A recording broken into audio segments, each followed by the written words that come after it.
And that about sums up how last night went for my Horseheads Blue Raiders. Actually, let me scoot back just a little bit. It looks like I'm a little bit too close, a little too close. There.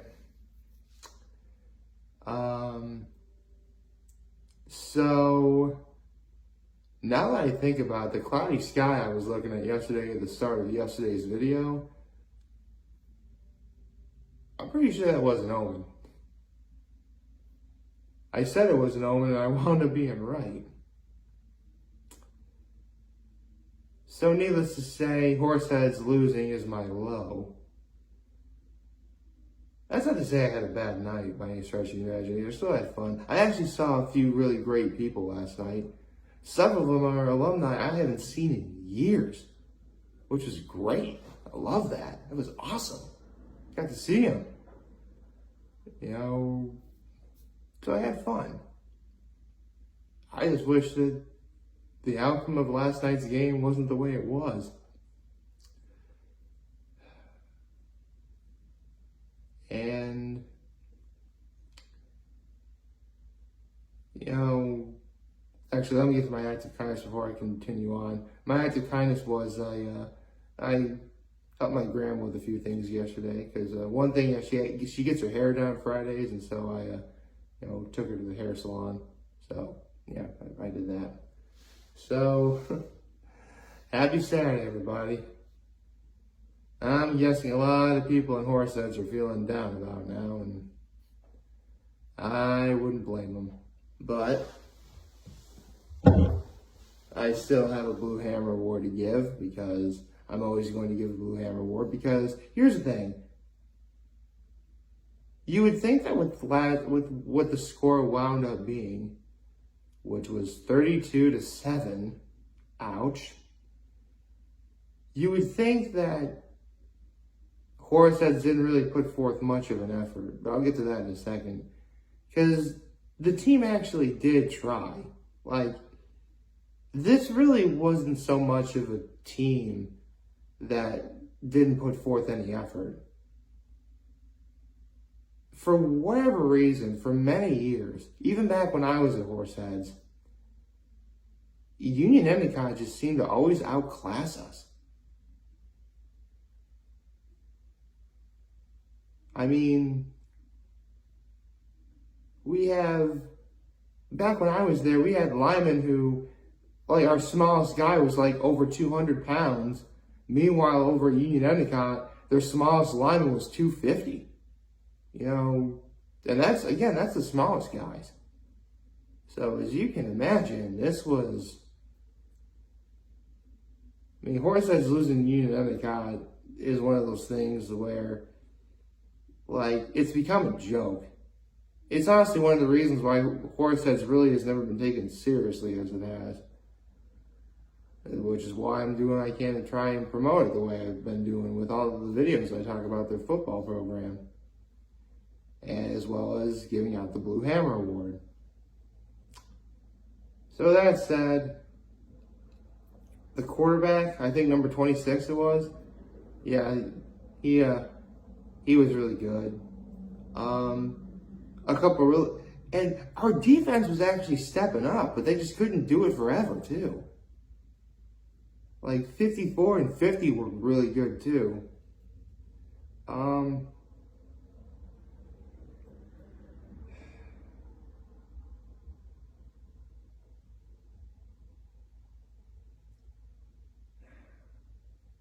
I guess at the very end of the day, I'll give this Blue Hammer Award to number 26, who was the quarterback.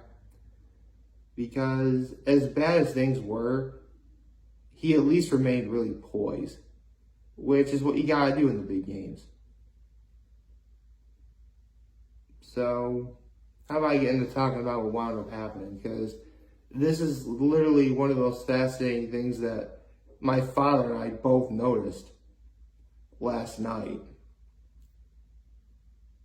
Literally, when I was at the Horseheads, one of the main reasons why Union Endicott, and I alluded to this earlier, would always beat us, was because they were just bigger. Again, I just mentioned how, their smallest guy weighed like Their smallest line was 200. I mean, our smallest line was like 200. Meanwhile, their smallest was like 250. And it wasn't just the fact that they were bigger. They could also carry that weight around. A guy from Union Endicott who weighed around 250 could move like he weighed 175. That's just the kinds of odds we were facing back then. Not to mention at the time, Union Endicott had Arthur, John, and Chandler Jones. Actually, Arthur and John were seniors when I was a freshman at Horseheads, and Chandler Jones is the same age as I am. He graduated as a senior when I graduated as a senior too. So to give you it should give you an idea of how old I am, ladies and gentlemen. But that's exactly the sort of odds we were facing at the time. I say this because what I found most fascinating is, for once, and maybe I was just imagining it, but Horseheads was actually bigger than UE was. Like, our guys were bigger than their guys, but they could still move fast. And, you know, they just played really great defense. That was about all we could do. And the sad part is, I mentioned that, you know, we have a bit of a three-headed monster. We were doing a good job of trying to utilize that. It's just, Union Endicott just saw everything coming. My father actually suggested, like, why don't we do a quarterback sweep? Like, pretend you give it to the one running back and he's going this way. Meanwhile, the quarterback is going that way, and you go outside, and, you know, that would work. Because they weren't looking at our quarterback. I don't know. Not like, I mean, hindsight really isn't going to help the fact that we lost. You know? I mean, for one thing, I really hope that those good old boys at Horseheads take this loss and learn from it. That's important. But it always, again, we're never bigger than Union Endicott. In fact, I'll never forget this. Back when I was in Horseheads, there was one guy who admittedly was a bit of a jerk to me. It's actually someone I knew from way back from doing Horseheads small fry football. That'd be like Pee Wee football, if that makes sense. This guy actually got the idea in his head that, you know, I'm going to get really big and no one can stop me. This guy weighed about 320 for us.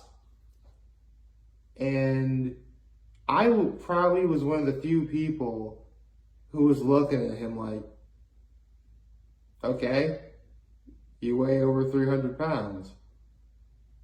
Can you actually move with it? Because I'm pretty sure no one at Union Endicott at that time weighed over 300 pounds. But they could still move with whatever weight they had. That actually really hurt us, the fact that we tried thinking that being bigger was going to necessarily be better.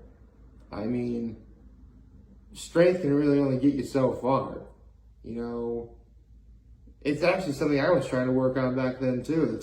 It's unfortunately by the time I got to a level where I thought I achieved a perfect balance, you know, it was years too late. This is around the time I was marathon running, actually.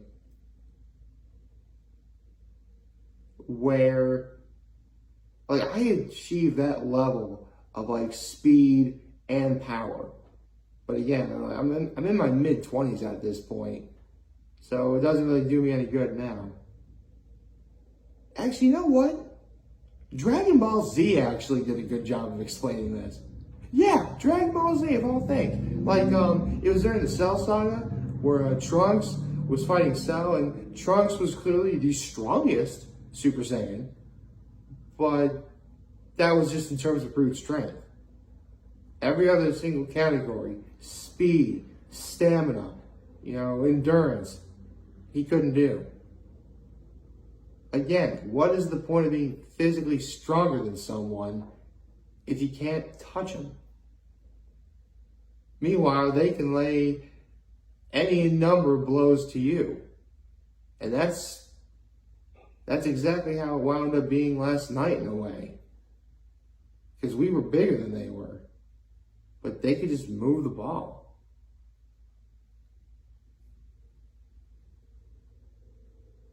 I don't know. Again, I really do hope that the good boys at Horseheads, take this loss and really learn from it and improve upon whatever mistakes that were made. I think they can. I have faith that they can. Although, with that being said, it looks like the road to the state tournament is going to be through Union Endicott. That's going to be a lot of fun. I can only imagine how hostile that environment's going to be for us. Right now, I'm hoping that they win at Ithaca next week. Honestly, I really hope, because they play Ithaca, Horseheads plays at Ithaca next week. Owego is going to be a week later. That's most likely going to be homecoming. They go to somewhere in Syracuse, at Syracuse a week after that, and then they play at Vestal. I believe all 4 of those games are winnable. And I really do hope Horseheads does win, because I can guarantee you, if Union Endicott was able to move the ball like they were, Corning's going to be a lot worse. Because Corning has always been masters of complete misdirection. Seriously, even at last year's game, I could see the ball being snapped and then, wait, where'd it go? That's how good Corning is. And the reason why we won last year was a Herculean effort by our defense in stopping the run. And number 33 last year was an absolute unit. But semantics. If I do take some comfort today, it's the fact that my other alma mater, Trinity-Pawling, they start their football season today against the Salisbury Black Knights. So I'm really hoping that that game goes over well. It's going to be this afternoon at 3. So, I forget if it's at home or away. I think it's at home. I would need to look that up. But to all the good old boys at Horseheads, loss can be hard. Trust me, I know. But the best thing you can do for yourself right now is, one thing, you should seek comfort in each other. You got to be there for each other in times like this. As well as, don't let losses like this define you. Because there's a lot to look forward to. And you can definitely use this loss as a stepping stone for you in your development. Those are just my 2 cents on the matter.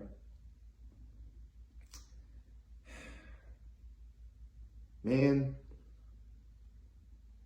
And here's what's even sadder. Last night was the first time, I wear my hoodie, but I always wear it over my shoulder, do a little sort of preppy, tie the sleeves in a knot type thing. Last night was the first time I actually had to wear my hoodie. Because it was that cold and windy. This is legitimately the final weekend of summer. The first day of fall is actually, I think it might be,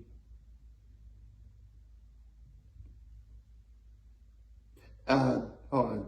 I keep thinking, today's the 17th, tomorrow's the 18th. Wednesday is going to be the first day of fall. So, if anyone's looking forward to any last days of summer, you better enjoy them now. I mean, I think, because I have some business in Coin to do, and then I'm heading up to the lake a little bit later,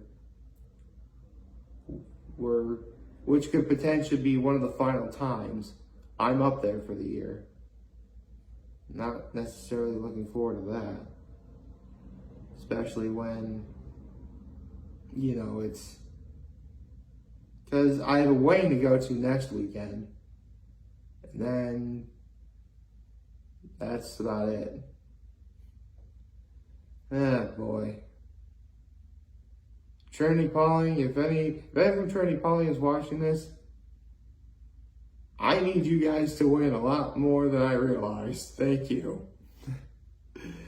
But anyone I saw last night, it was great to see you. You know who you are. Hope you're doing well, obviously.